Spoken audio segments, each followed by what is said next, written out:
Praise the Lord. My name is Bala Samson. I am speaking from Hyderabad, India. I am a preacher and we run a free school called Abide School for the poor.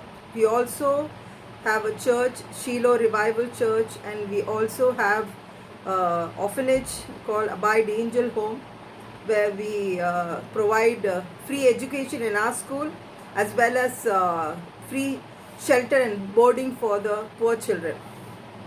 Today I've come. You can get more of my sermons from my Facebook.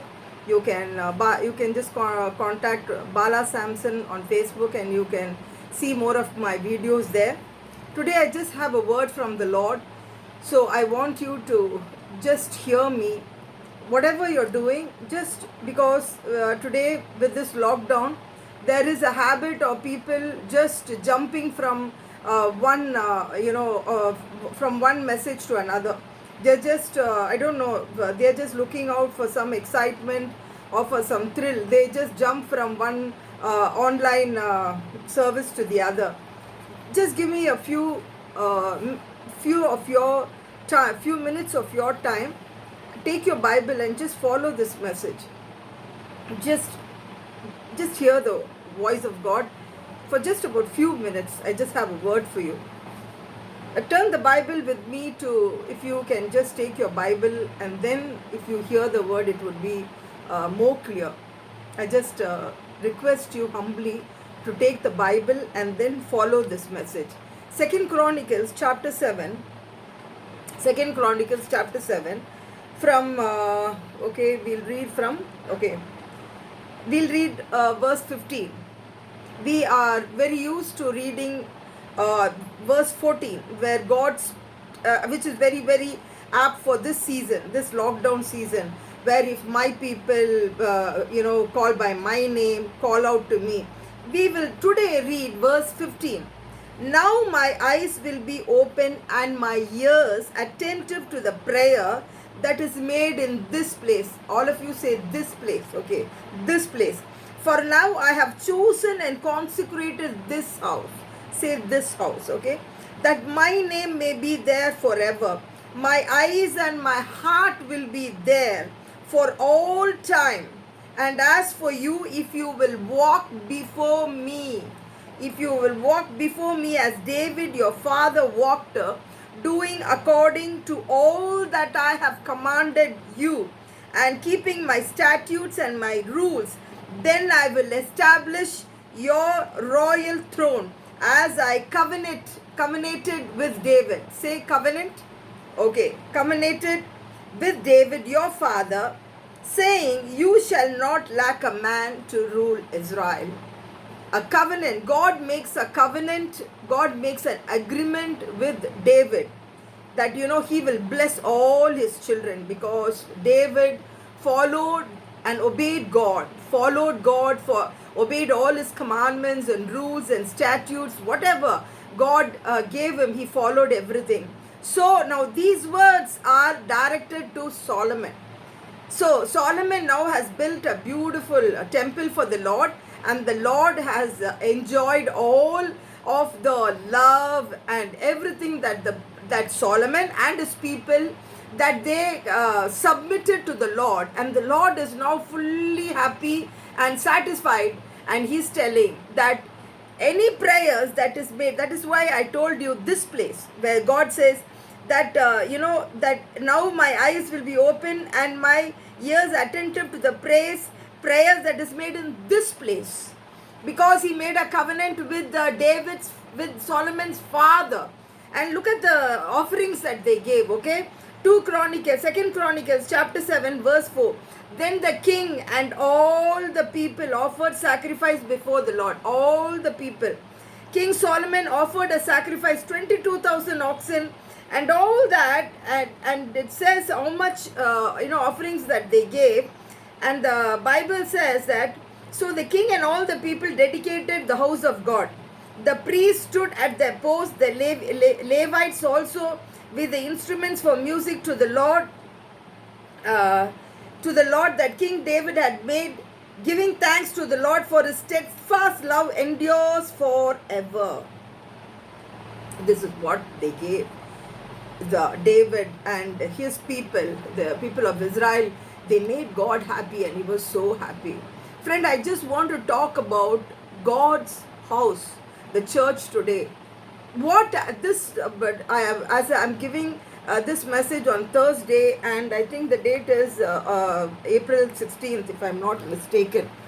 Okay, April 16th, I'm giving this message, and we have been in the lockdown period. What has this done for you in your life? What has this done for you? I mean, if come on, let us be very straight. God has permitted this. This coronavirus has not come without the permission of God. Now, what has this established in our life, or what are the changes that it has brought in our life? It's very important.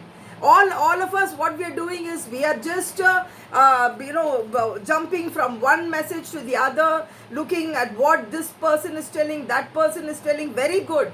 And if you are going to deeply follow a prophetic message, very good. But if you are just looking for some entertainment and you're going from one church service to the other, I mean, it is not going to do any if you're not going to be benefited by that. So what has this brought to you? God is very why I was reading this scripture this afternoon. I've been praying and fasting and praying. We have been praying and fasting for about 40 days up to Easter, and now I've been praying and reading the Bible very, very deeply, just wanting to know what God what God wants to tell his people, because as ambassadors for Christ, we have a responsibility. That is why I'm sitting here in front of you. Okay, just don't think that here there's a they some people call me a preacher or a principal or whatever. Don't just think that there's some lady there sitting in front of me, and just don't be careless. But I have a word for you from the Holy Spirit today, and I was very, very deeply touched by this chapter, that the way God was speaking to Solomon, and the way God expected certain things from Solomon, the way he poured out his love on Solomon. I mean, I was making notes, and I was so touched by all this. He was so, I mean, his expectations were so high on Solomon.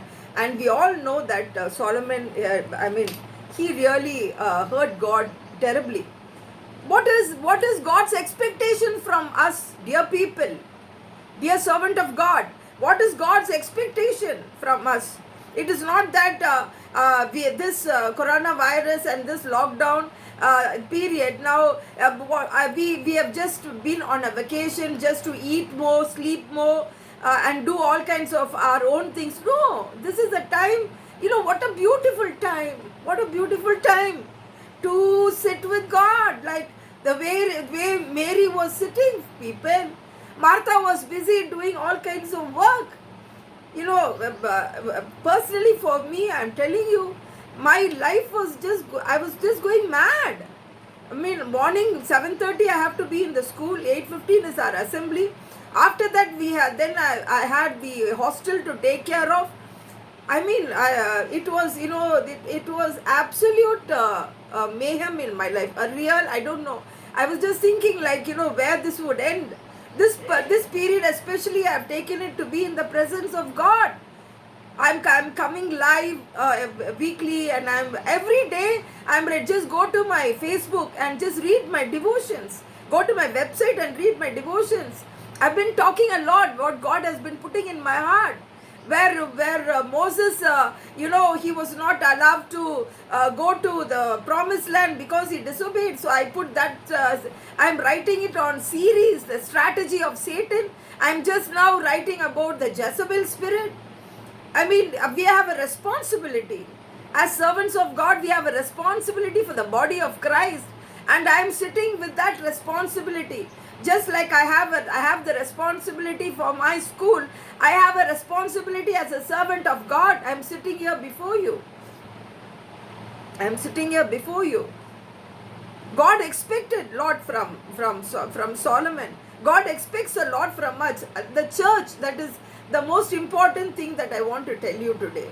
The church, after this, and when we resume to work, don't be very happy with this online service, okay? Don't be very happy. There are people who will say, God is there everywhere. God is there everywhere. I don't have to go to church.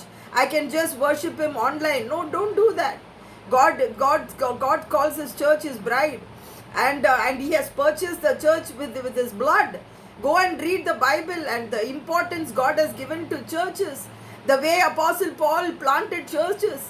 The book of Acts talks about churches and how the churches were persecuted. God loves the church. And in Revelation 12, we again see here there about a woman. There's an example given there how God protected, and that woman represents the pregnant woman represents a church. Today, every anointed church, God is just protecting that church. It is not important how many people attend your church. It is important what kind of a leader you are. Are you under the correct leadership? Go to the right church. Go for all the weekly meetings. Don't be careless. That is what I would tell you. Go and worship as a body of Christ. That is very important. That God wants unity everywhere. Romans chapter 12, God talks about unity. If you have not been attached to a church, right time you go to a church, you can be more educated than the pastor, you can be more rich than the pastor, you can have a bigger car than the pastor, and you can have all the things more than the pastor. But remember, that pastor, that leadership has been established by God. So respect that pastor. Go to the right church. That is what I request you, because by